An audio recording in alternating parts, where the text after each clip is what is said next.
About halfway through my first year at middle school, a new girl started at her school. When we were told at assembly, her name rang like a bell in my head, but I couldn't put a face to the name. But as soon as she walked into my classroom, I knew who it was. I must have done a double take or something, because my best friend sitting next to me asked me what was wrong. She was a girl from my old elementary school, Little Miss Evil herself. She still had that same cocky air about her, that same arrogant personality.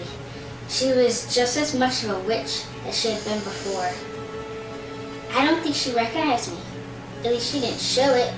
After all, my glasses were gone, and I was sitting with loads of my friends, not in a corner like I used to do by myself.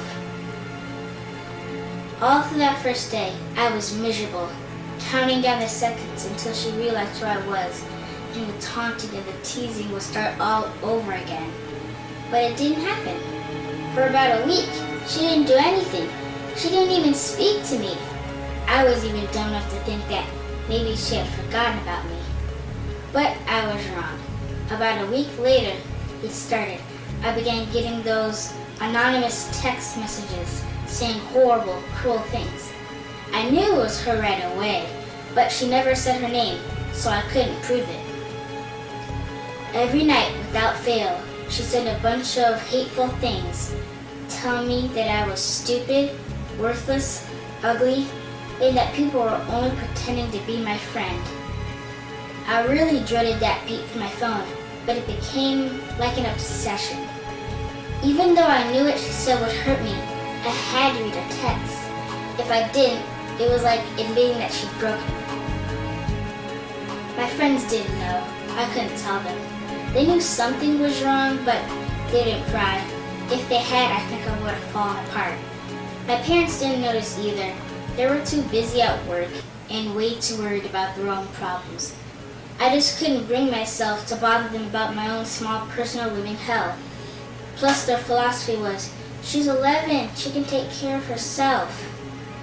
I became more and more withdrawn, more closed off, and slowly my grades started to fail. It was a real nightmare, just like being back at elementary school all over again. Luckily, the teachers at my middle school did notice something was different about me. They phoned home and told my parents they thought something was wrong. My parents sat me down and wouldn't let me go until I told them what was going on. I didn't want to. It was like admitting defeat. But I finally showed them the text messages. They were horrified. I didn't want them to call the school. I didn't want them to do anything. But they did. And I now realize that it was for my own good. The principal called the girls' parents and sorted it all out. I don't know what happened exactly, but she's gone from school now, and I don't have to see her ever again.